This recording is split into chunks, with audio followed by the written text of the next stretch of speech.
శ్రీ మహాగణాధిపతయ నమ శ్రీ మహాసరస్వత్యై నమ శ్రీ గురుభ్యో నమ. ఆరోగ్యం పద్మబంధుర్వితరతురితరాం సంపదం శీతరశ్మి భూలాభం భూమిపుత్ర సకలగుణయుతాం వాగ్విభూతిం చ సౌమ్య సౌభాగ్యం దేవమంత్రీ రిపుభయశమనం భార్గవశౌర్యమార్కి దీర్ఘాయు సైంహికేయ విపులతరైష కేతురాచంద్రతారం అరిష్టాని ప్రణశ్యంతు దురితాని భయాని చ శాంతిరస్తు శుభం మేస్తు గ్రహాః కుర్వంతు మంగళం. భక్తి భాస్కర ప్రేక్షకులందరికీ కూడా శుభోదయం. దినఫలాలు కార్యక్రమానికి స్వాగతం. ఇవాళ రోజున 30వ తారీఖు ఆగస్టు భాద్రపద మాసం శుక్లపక్షం సప్తమి తిథి, అట్లాగే శనివారం విశాఖ నక్షత్రం, ఐంద్రయోగం, గరజకరణం, తదుపరి వణిజకరణం కూడా ఉన్నది. వర్జ్యం రాత్రి 7 గంటల 3 నిమిషాల నుంచి 8 గంటల 51 నిమిషాల వరకు. దుర్ముహూర్తం ఉదయం 5:58 నుండి 7:36 వరకు. అమృత గడియలు శేషం ఉదయం 6:29 వరకు ఉన్నాయి. పునః అమృత గడియలు రాత్రి తెల్లవారితే 5 గంటల 47 నిమిషాలు లగాయత్తు. సూర్యోదయం 5:58, సూర్యాస్తమయం 6:19, చంద్రోదయం 11:37 మధ్యాహ్నం, చంద్రాస్తమయం రాత్రి 10:48. దిన ప్రమాణం 12 గంటల 21 నిమిషాలు. వాళ్ళ రోజున పుబ్బా నక్షత్రం 1వ పాదంలోకి రవి రాత్రి 9:15 సంచరిస్తున్నారు. అట్లాగే విశాఖ 4వ పాదంలోకి వృశ్చిక రాశిలోకి చంద్రుడు సంచరిస్తున్నారు ఉదయం 7 గంటల 51 నిమిషాలకి. మఘా నక్షత్రం 1వ పాదం సింహరాశిలోకి బుధుడు సంచరిస్తున్నారు. పునర్వసు 2వ పాదంలోకి గురుడు ఉదయం 8:07 నిమిషాలకు సంచరిస్తున్నారు. ఇవాళ శుభ సమయం ఉదయం 10 గంటల 25 నిమిషాలు. సిజేరియన్ నిమిత్తంగా చూసుకునే వారికి విశాఖ నక్షత్రం తులాలగ్నం ఉదయం 9:30 నుంచి 10 గంటల వరకు అనుకూలంగా ఉంటున్నది.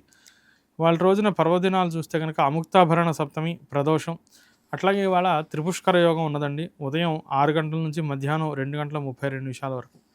త్రిపుష్కర యోగం అంటే ఏ పని చేసినా కూడా దానికి 3 రెట్లు ఫలితం వస్తుంది, అది మంచి అయినా చెడైనా.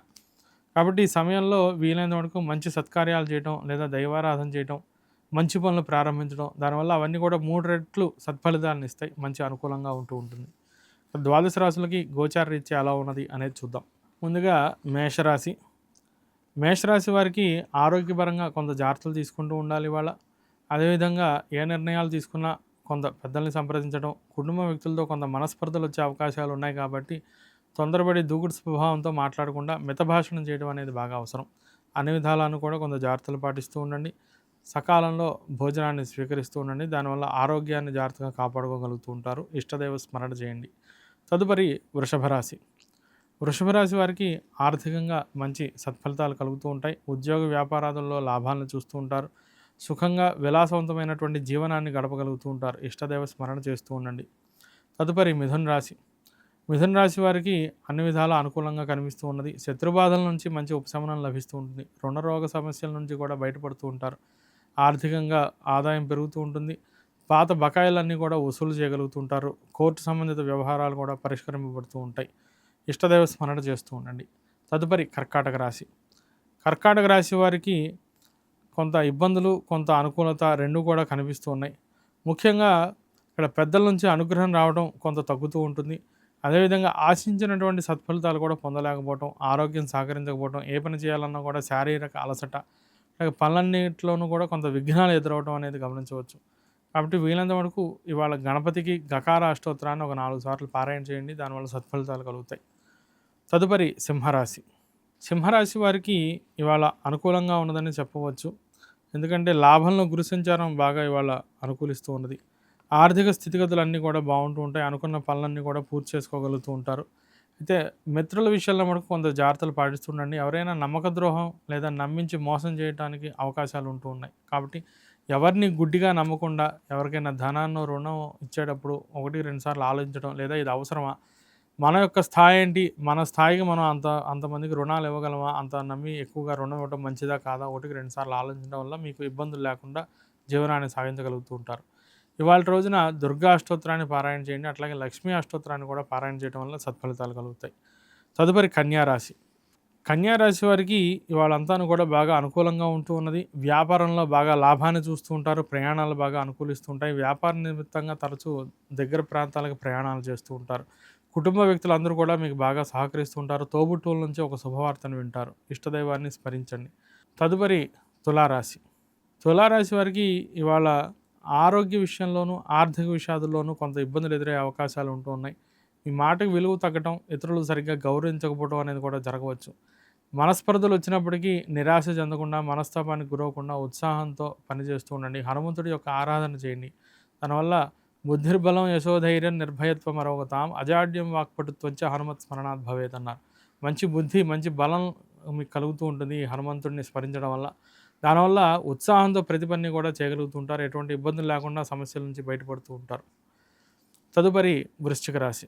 వృశ్చిక రాశి వారికి జన్మంలో ఉన్నటువంటి చంద్ర సంచారం, అట్లాగే అష్టమంలో గురు సంచారం, చతుర్థంలో ఉన్నటువంటి రాహు సంచారం కొంత మిశ్రమ వాతావరణాన్నే బాగా సూచిస్తూ ఉన్నది. కొన్ని అనుకూలంగా, కొన్ని ప్రతికూలంగా ఉంటూ ఉంటాయి. ఆరోగ్య విషయంలో, ఆహార విషయాలలో అన్నీ అనుకూలంగా ఉన్నప్పటికీ ఉద్యోగ వ్యాపార విషయాలలో ఉన్న మటుకు కొంత ఇబ్బందులు ఎదురవుతూ ఉంటాయి. అన్నీ బాగానే ఉన్నాయి కదా అని ఏది పట్టించుకోకుండా విలాసవంతంగా భోగాలకి బాగా భోగలాలసతో లగ్జరియస్ లైఫ్ లీడ్ చేయడం, ఏది పట్టించుకోకుండా బాగా ఎంజాయ్మెంట్కి సమయాన్ని కేటాయించడం వల్ల పనుల్లో కొంత అవకతవకలు జరిగే అవకాశాలు ఉంటున్నాయి. వ్యాపారంలో కొంత నష్టం వచ్చే అవకాశాలు కూడా కనిపిస్తున్నాయి. కాబట్టి మరీ మొండి వైఖరితో పట్టనట్టుగా ఉంటే కనుక వ్యవస్థ దెబ్బతినే ప్రమాదం ఉంటూ ఉన్నది. అంటే గణపతి ఆరాధన బాగా చేస్తూ ఉండండి, అన్ని విధాల అనుకూలత కనిపిస్తూ ఉంటుంది. తదుపరి ధనుస్సు రాశి. ధనుసు రాశి వారికి గతంతో పోలిస్తే కనుక కొంత మెరుగైనటువంటి సమయంగా చెప్పుకోవచ్చు. ముఖ్యంగా గతంలో తీసుకున్న నిర్ణయాల వల్ల కొన్ని సత్ఫలితాలు కలుగుతూ ఉంటాయి. అవి మీకు ఆనందాన్ని కలగజేస్తూ ఉంటాయి. ప్రయాణాలు బాగా లాభదాయకంగా ఉంటూ ఉంటాయి. బంధువర్గంతో కానీ, మిత్రవర్గంతో కానీ కలిసి ప్రయాణాలు చేస్తూ ఉంటారు. లాభదాయకంగా ఉంటూ ఉంటాయి. అలాగే దాంపత్య జీవితం బాగా అనుకూలంగా ఉంటూ ఉంటుంది. స్థిరాస్తి విషయంలో మనకు కొంత ఆలస్యాలు జరుగుతూ ఉంటాయి. భూ, గృహ, వాహన కొనుగోలు విషయాల్లో 1-2 సార్లు ఆలోచించే నిర్ణయం తీసుకోవడం అనేది మంచిది. శివ సంబంధ స్తోత్ర పారాయణ చేయడం వల్ల మంచి సత్ఫలితాలు కలుగుతాయి. తదుపరి మకర రాశి. మకర రాశి వారికి ఇవాళ రోజంతాను కూడా ఎంతో ఆనందకరంగా, సుఖ సంతోషాలతో తెలియకుండానే సమయం అంతా కూడా గడిచిపోతూ ఉంటుంది.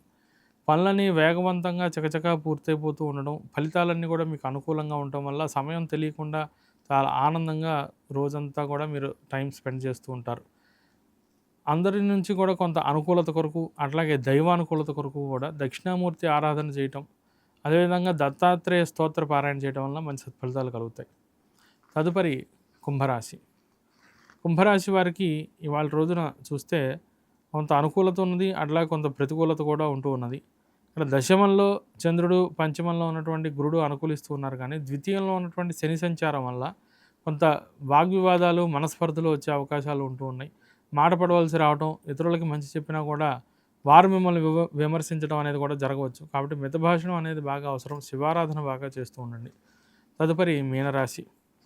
మీనరాశి వారికి గోచారం అంతాను కూడా కొంత ప్రతికూలంగానే కనిపిస్తున్నదండి ఇవాళ రోజున. పెద్దలు బాగా మిమ్మల్ని విమర్శిస్తూ ఉండటం, ఏ పనికి సహకరించకపోవడం, బంధువర్గం నుంచి కొంత ఇబ్బందులు, సమస్యలు ఎదురవుతూ ఉండటం, వారు మిమ్మల్ని రుణం అడగటం, అది మీరు ఇవ్వకపోయేసరికి మీ గురించి దుష్ప్రచారం చేయటం, మీ అహంభావం ఉందనో లేదా మీరు ఎవరిని సరిగ్గా పట్టించుకోరనో మీ గురించి నీలాప నిందలు బాగా వారు స్ప్రెడ్ చేస్తూ ఉండడం అనేది జరుగుతూ ఉంటుంది. అయినప్పటికీ కూడా మీరు చలించకుండా ఒక నిర్ణీతమైనటువంటి విధానంగా, ఒక పటిష్టమైనటువంటి నిర్ణయంతో ముందుకు సాగుతూ ఉంటారు. అది మీకు బాగా కలిసి వస్తూ ఉంటుంది. ఇష్టదైవ స్మరణ చేయండి. ముఖ్యంగా శ్రీకృష్ణారాధన కూడా చేస్తుండడం వల్ల మంచి సత్ఫలితాలు కలుగుతూ ఉంటాయి. స్వస్తి.